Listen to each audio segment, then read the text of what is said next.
Good afternoon, everyone. Thank you for joining us. We will now begin our main event, the leadership dialogue between the Chief Executive Officer of IDB Invest and the Prime Minister of Barbados. Please join me in welcoming the Prime Minister of Barbados.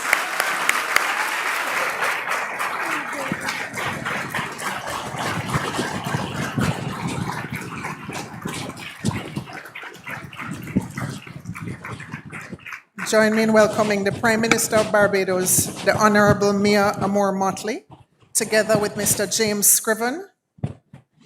Prime Minister James, the floor is yours. Thank you so much, Karina. And first, it's difficult to welcome you to your own house, but Prime Minister, it's a real honor to be over here. I remember when we started discussing the possibility of doing such a large event, an important event, you said Barbados is the right place to be in. I doubt the Prime Minister requires or needs any introduction, but I want to say a few words that are very relevant to the meetings that we have. This is a person who does not need any introduction, but I would like to describe some of the impressive achievements of my dear friend and Prime Minister of Barbados. Prime Minister Mia Motley stands today as one of the most compelling voices on the global stage, bringing clarity, urgency, and moral conviction to the defining challenges of our time. As a leader of Barbados, she has transformed the perspective of small island states into a powerful call for collective action. Prime Minister Motley has led groundbreaking initiatives, elevating the global conversation on development and resilience, inviting us to think how the international finance system supports climate resilience through solutions that are both ambitious and practical. In a moment where the world faces multiple crises, Prime Minister Motley brings what is most needed: courage, vision, and relentless commitment to ensure that no country is left behind. It's an honor to welcome you today to all of us. Thank you very much, James. And I assume that your welcome is as a subtenant only because you asked me where I wanted to sit. And I told you that I will go where I am always comfortable, left of center.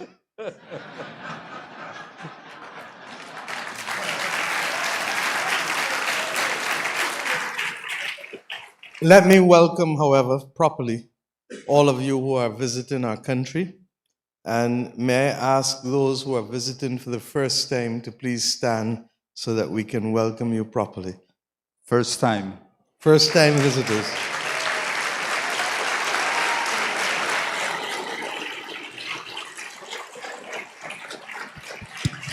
Thank you very much. And may I say to you that there's a reason why we have one of the highest repeat visitor factors in the region.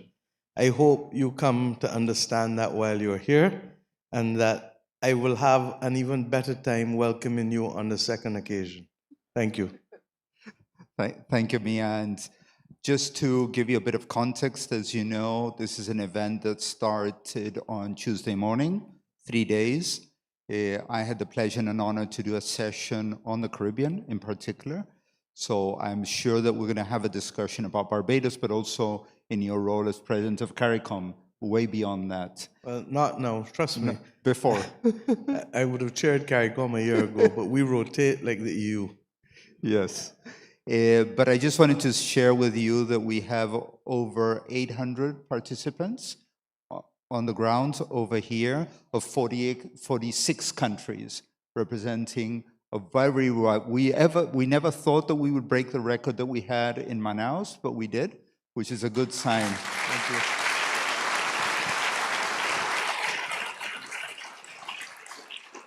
And I thank you for conferring the honor of us to be able to welcome all of you here. But may I say that this is the best way to ensure that we pay you back everything that we owe you. So keep bringing the people. So let me start with a question that frames Barbados and the Caribbean. I know we normally start talking about the development challenges, But I'd like to start about the opportunities that you're seeing across the Caribbean, but in particular in Barbados. Over here, you have a number of global investors. Many of them are visiting not only Barbados for the first time, but the Caribbean for the first time. And we discussed yesterday in depth what it means to connect the Caribbean and the opportunities both on resilient infrastructure, agribusiness, data centers, a conversation that you and I have had many times. So if you could frame the conversation in the context of about the opportunities that you're seeing for investment.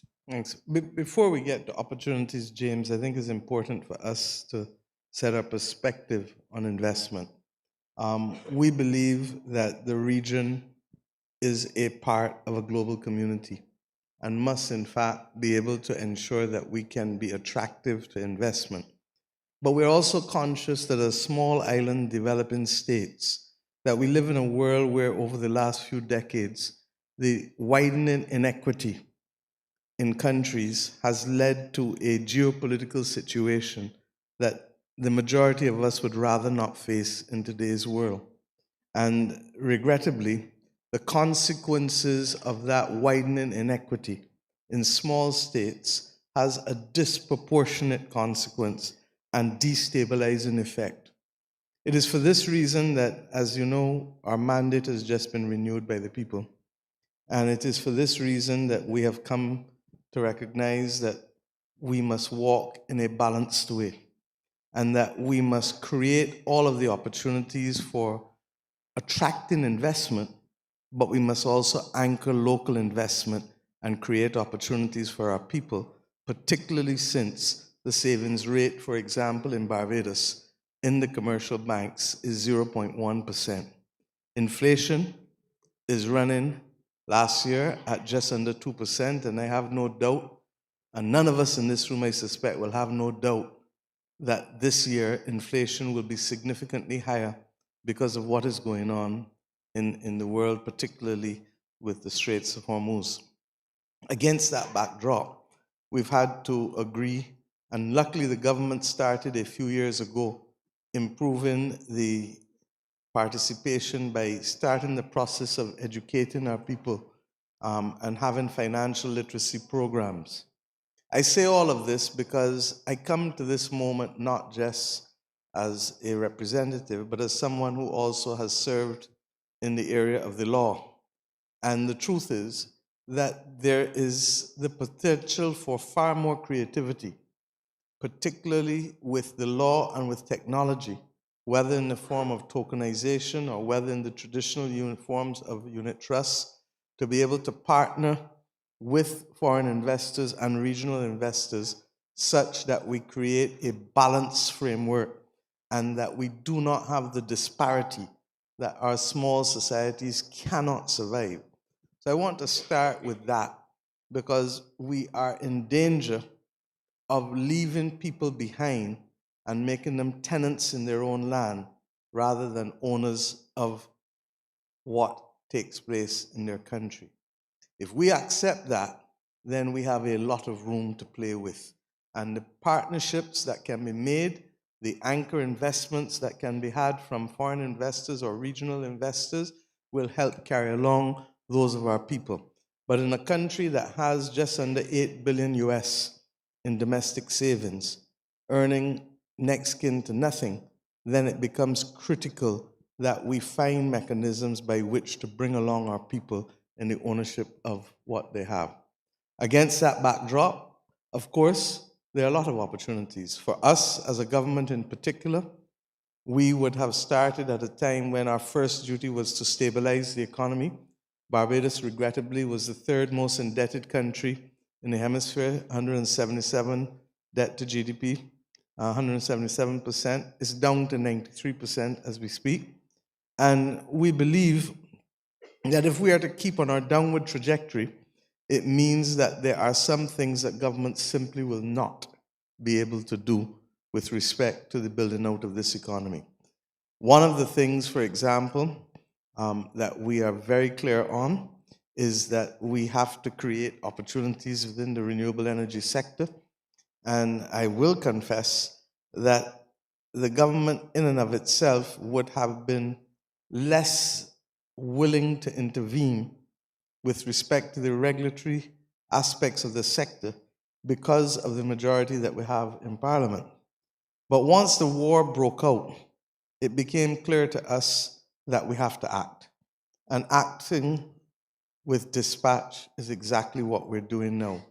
Over the course of the last 2 months, we've made it clear that the country must move from the 16% renewable energy where it is at now to 50% by December 2027, and thereafter to the maximum, whether that maximum will be 80, 85, 75%, because we are also clear that as much as we want to go to 100%, the realities of being an island state that is subject to hurricanes means that we can end up without PV panels and without wind farms, particularly after a bad hurricane, and therefore we will need to keep a percentage of our energy mix in natural gas, probably as a clean energy bridge, natural gas or methanol, but probably natural gas.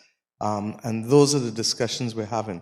What we have done, and this is the benefit of being a small state that is anchored in a strong social partnership, is that we've called all the players to the table in the last 2 months. We've called the Barbados Light and Power, we've called the independent power producers, we've called the Barbados Renewable Energy Association, the Fair Trading Commission, the objectors and the interveners, everybody, to be able to set national objectives. And we have agreed that that target of December 2027 is utterly critical if we are to avoid the kind of shocks that will come upon us as a result of what is happening in the Middle East, and to recognize that every time there's an international energy shock, it is the equivalent almost of a hurricane hitting us with respect to our domestic economy. Now, that has implications as well for our foreign reserves and other things, and therefore we are adamant that we need to insulate ourselves more, and the rapidity with which we must move is therefore unquestionable. Part of the difficulty is that whether we like it or not, we're still small. So that, for example, Barbados's battery storage is really the equivalent of another country's accounting error. And it's not enough sometimes to excite the kind of interest that you want. And that's one of the reasons we've said, look, let us do a national special purpose vehicle so that we can acquire what we need, but open up the investment in that vehicle to as many investors as possible, local and foreign, who are prepared to be on that journey with us. But once you start to disaggregate and to buy separately, most companies wouldn't even look at you. As we learned when Barbados Light and Power, having applied for 90 megawatts, received only 15, and we're not able to acquire that with respect to battery storage. There are a whole host of other activities besides the renewable energy. We are a water-scarce country, and as a result, we have to be able to amplify, to augment our water resources, but also to deal with the reality that our level of non-revenue water is an unacceptably high level, between 40 to 50%, depending on which part of the island you're dealing with. But at the end of the day, nothing has been done with the majority of mains for over 100 years. So that this is a lengthy and tedious and expensive process, but critical process. With respect to, separate from renewable energy and battery storage, we also are looking at the issue of logistics. Look, we were a hub for the majority of our modern existence, regrettably, for the wrong reasons at first, but we have to continue to be a hub for the right reasons. And we therefore believe that there are opportunities in terms of the logistics that we will pursue aggressively to be able to ensure that as the world also revisits what are legitimate trading routes and legitimate shipping routes, given all that we're seeing with the disproportionate instability across regions, then we feel that there's some opportunities that we need to reclaim, opportunities that we may have lost along the way. So I'll stop at this point, but the truth is that there are a number of investment opportunities.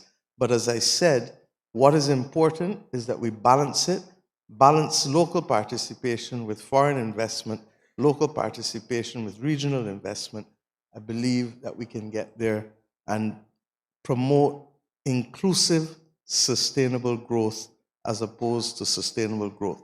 Growth that is not both sustainable and inclusive will not last in small states.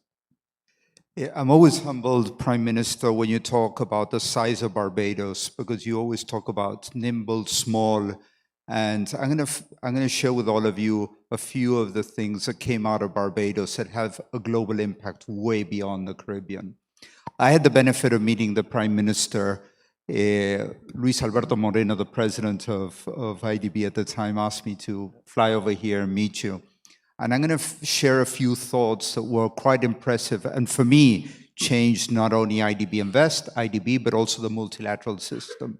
One, with Selwyn Hart, that was the director at the time and today the head of climate within the UN, we went to see a hotel not far away over here, the Crane Hotel, and he showed me sarcasm for the first time. Second, in a meeting with you, you asked us to adapt all our policies and procedures to be able to withstand what you coined, I think, the climate crisis. And you asked us for climate clauses. And you know, we've adapted that, and that is today the norm, not only in the multilateral system, but also the banking system in general. I see over here many people, including... I should say to you, not to cross you, but I should say to you that we were told, if you recall, that the market would not accept the natural disaster clauses. And I'm here to report that when Barbados went on the emerging market index last June, we went for 500 million US. We got bids of 2.7 billion.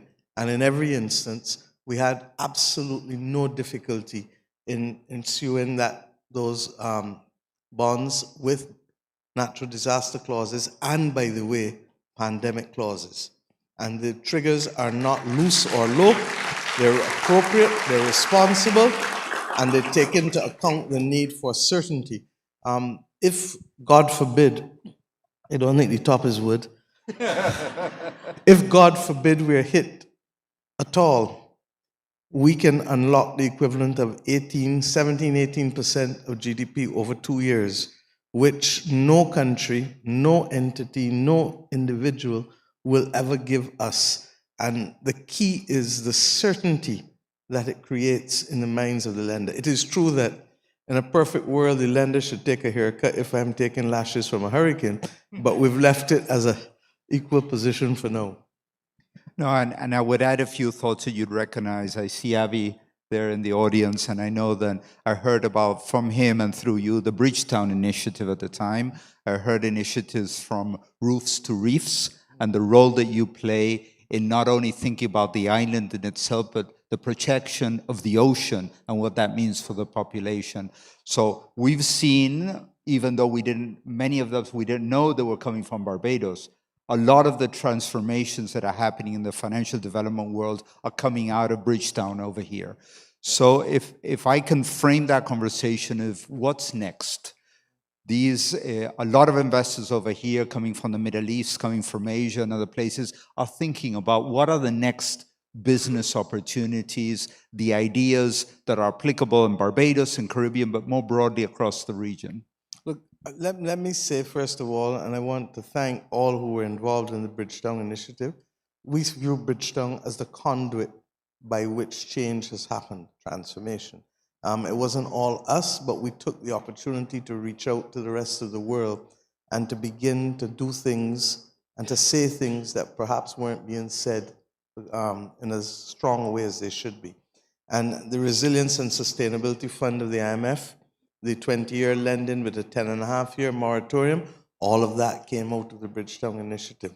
The natural disaster clauses, the ability for us to also do the debt swaps. Barbados, with the help of the Inter-American Development Bank, and I want to thank you, I want to thank Ilan, in particular in his absence, who has been a great friend of this country, and tell him that I will not forgive him for not coming now.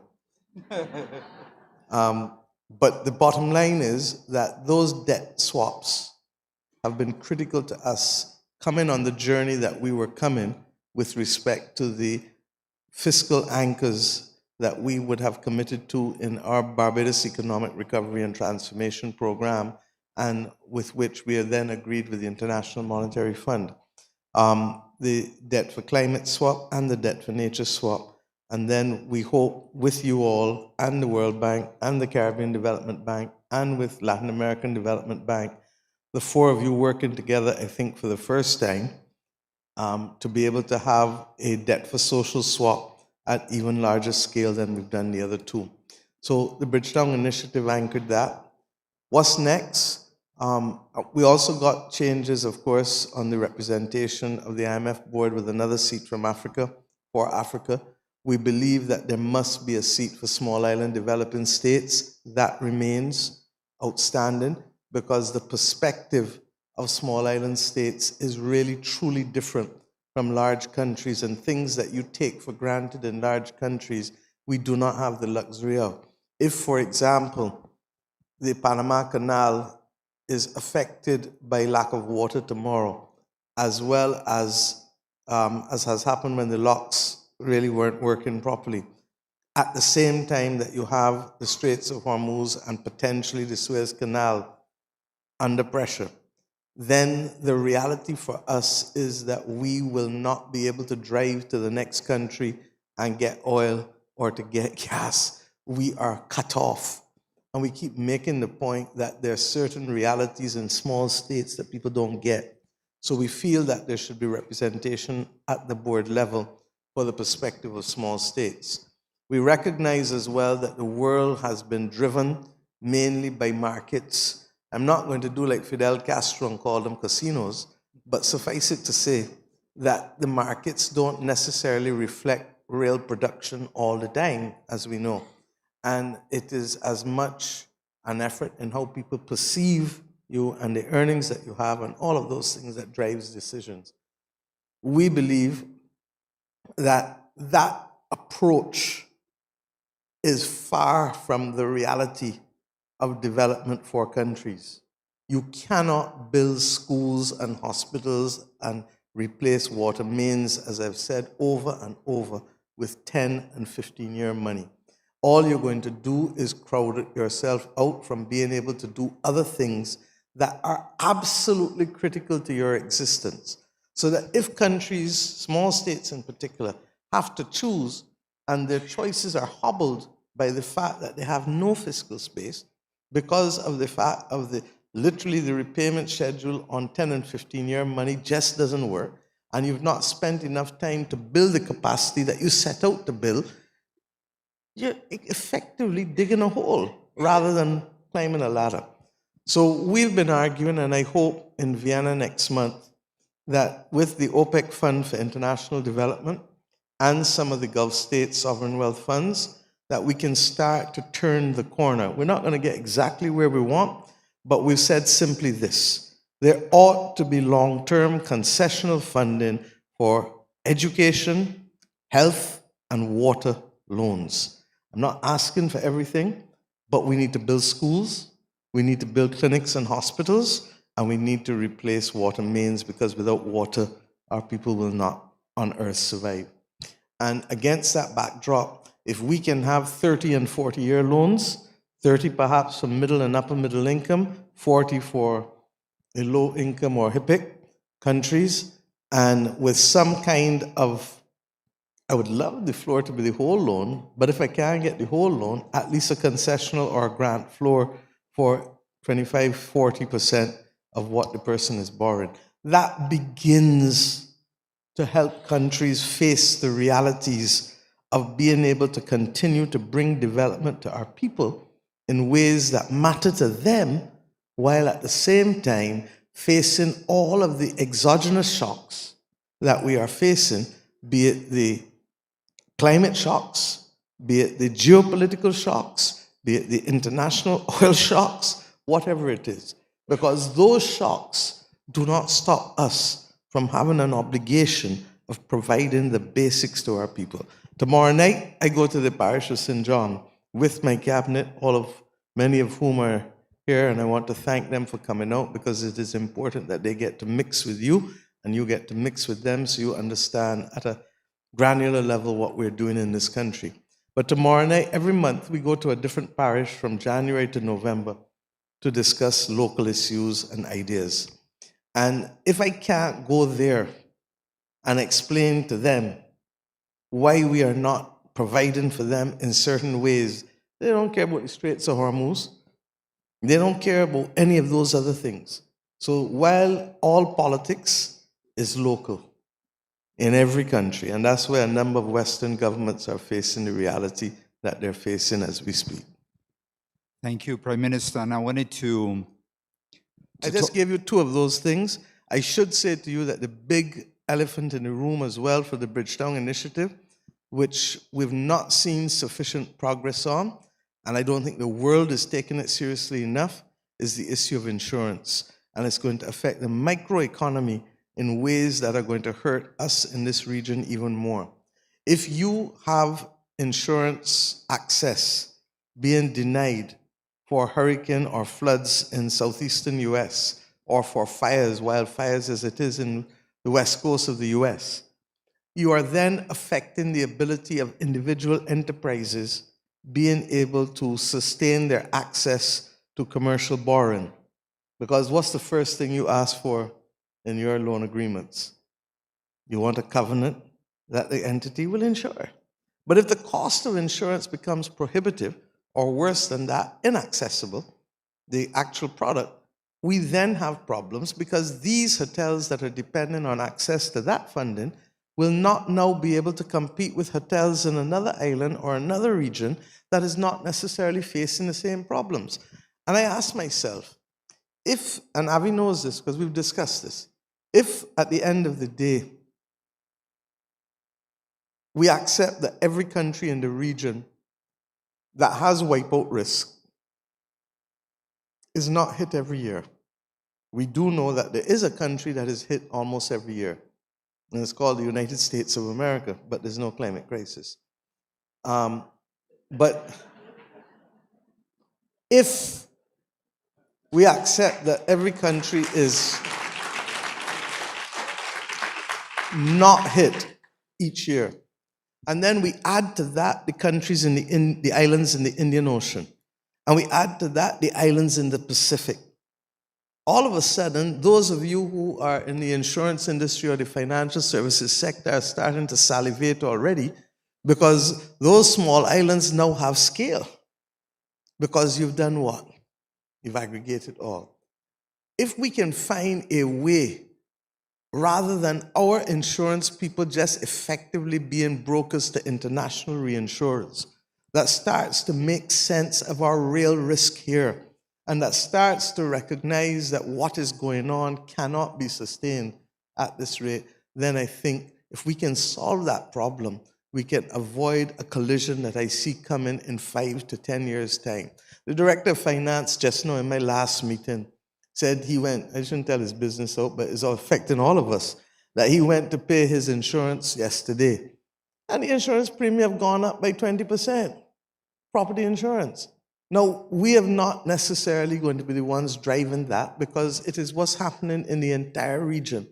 And the Northern Caribbean is probably at a greater disadvantage than even those of us in the Southern Caribbean. And I really, really, really believe that for us to be having climate conferences that make excellent sound bites but don't address the issue of capability, whether in terms of insurance or whether in terms of the capacity of the world to supply the products that are necessary for a just transition, or for us to be just talking in a vacuum on a lot of these issues, is to flatter, to deceive, and to excite persons who then become apathetic at best and cynical at worst. And these are some of the issues that bother us because we are going to be on the front line of the adjustment. And quite frankly, and I know that this may not be the most popular thing to say, there's a disconnect either deliberately or inadvertently between the boards of your institutions and the capital of the countries that they represent. Because when I meet the political class, oh, yes, yes, yes, yes, yes, yes, yes, yes, And when you get to the board, all of a sudden, you can't even do proper PBL lending at the IDB because of a foolishness that seeks to rely on artificial rules that were set 10 years ago, when in truth and in fact, you have the balance sheet that can cover the PBLs.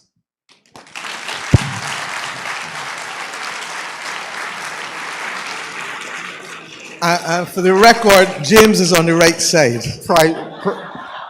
Prime Minister, you're being filmed live to the board in Washington, D.C. You could smile. And I simply say, this is how difficult it has to have a Prime Minister on WhatsApp. This is how difficult it gets.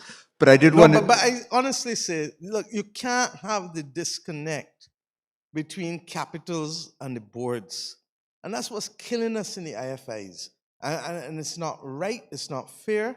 And what is happening, because we're in a polycrisis moment, we do not have the buffer. We do not have the time that people think that we have. And therefore, unless we wake up and smell the coffee, there's going to be a lot of people suffering and a lot of countries suffering collateral damage. I know, Prime Minister, you get very anxious and impatient about things. I've known you for a few years, and your cabinet can refer to that. But It obviously works in Barbados for me. I know. I want to share a few areas that we are progressing. We had a brief chat. As you know, Senator Cummings was before the head of the port, and I remember our initial conversation. And this is the first time a client of mine said, "You have a special place in my heart." I've never heard that, and the minister just referred to that. But she also told me, now we have to do hospitals. So that's a new idea that I think is important. But I did wanted to share with you a few thoughts that I said at the opening session yesterday. Prime Minister, you've seen the evolution of the IDB group. You know IDB Invest very well. I've been with you from the days of Enrique. Yes. I actually traded messages with him yesterday. That's what, 32 years? So I did wanted to say that a few things that you pushed us on, we have been able to achieve. I remember when we met and I told you we were going to hire a head of the Caribbean, you asked me, and I introduced Daryl White to you, and you said, yeah, but he can't stay in Trinidad or Jamaica, they're too large. They need to come to Barbados. So where is he living now? In Bridgetown. Well, look, let us be fair to James, because, you know, for those of you visiting the region, we have a community called the Caribbean Community, CARICOM. Yes. And when CARICOM was formed, it was always understood that the headquarters would go to Guyana, and that Barbados would be the place responsible for the financial institutions, which is why the Caribbean Development Bank is here. And indeed, when the CSME, after 1989, when we moved to the revised Treaty of Chaguaramas to be able to establish a CARICOM single market and economy, the unit for that is also located here. And by extension, what we have seen over the last 6 or 7 years is a number of other entities. CAF has opened an office, World Bank has now agreed to open an office. You were here before as IDB, but IDB Invest has gotten much more active in the country. Afro-Exim Bank has come. So we've had a number of entities choose recognizing Trinidad is the home of the Caribbean Court of Justice. So trust me, we're not being unfair. No, and I remember when you said in the middle of the pandemic, and I remember Minister Cuddle said at the time, come to Barbados, you can work from Barbados. Yep. We don't have anybody over here. You can have a work digital welcome stamp program. It was an amazing experience. So I do want to share a few thoughts, and I know that you just got off the plane from Guyana, and thank you very much for coming. The Prime Minister was in Guyana for its 60-year anniversary that happened yesterday, the day before? Yeah, both countries turned 60 this year. And as I've said, I turned 60 last year, so I want to tell you it's not bad. It's the new 40. So I want to close on a positive note. As you know, and I'm going to share a few thoughts that we had, I shared with the audience yesterday. We just went through a significant transformation of the private sector of the IDB group, IDB Invest. We went to our shareholders, including you, and said if we go for a capital increase, we can assume more risk and do much more. And you all said yes to that. I had the benefit of being in London last week, where the UK announced that not only they'll put their capital, but they're buying any existing shares, so they're eightfolding, if you can call it that way, the shareholding they have. We just signed an agreement with the president of CDB to work together on a trade finance deal. I remember when we're in an audience of 700 people, but I remember when I asked you who's going to become the next president of CDB. You did say, let the best person win. For those of you who don't know, it's Daniel Best who actually won it. We call each other brothers, and we've done a lot of business You together. know, this is a region that is full of double entendre. That's what Calypso is about. But Prime Minister, I don't want to keep you waiting. I know you've got a lot on your mind, a lot on your head. You've got a lot to do. But I did say the highlight of this visit and your trip over here would be a conversation to get to know the Prime Minister. We all love her, are required and pushed to do the extreme, but also out of her mind comes bright and amazing ideas that we all have the responsibility to implement. So, Before you end, yes. let me use the opportunity with the audience here to make the case for methane. And I do it almost every opportunity I can get, because it really has the potential to be that thing that can most help those for and those against the notion of the climate crisis. Methane is 80 times more destructive than carbon, but it lasts in the atmosphere for only 12 to 15 years. Carbon lasts for centuries. We have the ability to, in an ideal world, we would like to see a legal treaty, just as we did with the Montreal Protocol, which is highly successful in being able to reduce the HCFCs in the atmosphere, affecting the greenhouse gases. But at the very least, we need countries to take individual decisions, and we need the sectors that are at the front line of the difficulties to recognize that there are some unique opportunities. When I asked the Saudis what they do with the flaring of gas, they said to me, we don't burn money. When I asked them what they do about leaking pipes, they say we don't believe in losing money, so we don't leave them. The reality is that methane is literally, first of all, we now have the technology to determine where methane is being produced with greater accuracy than ever before. Secondly, we know that it is predominantly in the oil and gas sector, in the production of coal, in waste energy landfills, that are producing the gases, and then, of course, the agricultural sector, livestock, and rice paddy farms. We did not get where we wanted to get at COP because I think that Europe and Brazil and other countries got nervous. But the reality is that in the sectors, let us deal with oil and gas and waste, the energy potential, you actually can make money while doing the right thing for the planet. Because if you don't burn gas and you don't let leaking pipes continue, your balance sheets look better and the planet activists are happy. With respect to coal, that is a little more complex because you have to replace as opposed to just modify. But it is not impossible, and in any event, we need to just set some targets for ourselves that can see the transitioning. And with all that's happening, a lot depends on capacity to supply and pricing, which continues to be affected by some of the geopolitical madness that we're seeing going on in the world now.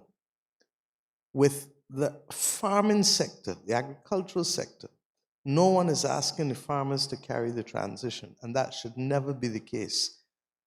The transitioning of those farmers is a national and an international public good that ought to be financed by national entities and international entities. If we get this right, we actually, for the oil and gas sector, buy them time. And it also buys them time to continue to do the serious work to ramp up on decarbonizing technology. Because as I've said over and over for the last few years, the enemy is not the oil and gas sector. The enemy is the emissions. So if you can control the emissions, whether from methane or from carbon, then we begin to win the battle. And part of the difficulty is that you can't only assume, or you can't be so much of a zealot that you don't realize that those countries that will not get the chance to exploit their oil and gas resources will be affected and will continue to be on the front line. But at the same time, those who are acting loose and capriciously by not controlling the methane emissions are effectively condemning us to a period of time when we are unlikely to be able to move forward. I'm not a scientist, but the scientists tell us that if we can control methane, we can reverse temperatures in the world by 0.3 to 0.5 of a degree, rather than seeing them hurling forward as they are. I say it for what it is worth, because 3 weeks ago in Paris, the Senior Minister of Health, Senator Walker, and myself met with an amazing two persons, one Beja, parents that he wanted to live in Barbados from when he was 6 years old. But the important point is that they've done the research on the sargassum seaweed, and there are promising things. We know the difficulty with seaweed itself is the industrial supply. But because of their research and the discovery of 3 new microsomes, they are now in a position to have synthetic applications potentially for antibiotics, for plastic degradation, for nitrogen fixation, and possibly even for oil spills. And when approached by major international pharmaceutical companies to come and do business, they said no, that we are going to keep our work and start to do it for the benefit of the small state that we belong to. And we are going to be looking for partners, for people like those who are doing that kind of research that can make a difference to those 4 areas that I just referred to.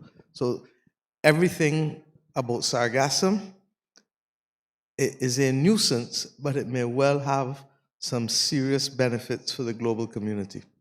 So when we talked yesterday about innovation, pragmatism, thought leadership, not only in the Caribbean but globally, I did tell you that you're going to hear this in this session. And if I conclude with that, Prime Minister, it's a real honor to know you. It's a real honor to have you as our boss, to push you in this area, because a lot of the innovation that we have is coming from Bridgetown over here. So with that, if I could please ask everybody to stand up and a big round of applause to the Prime Minister.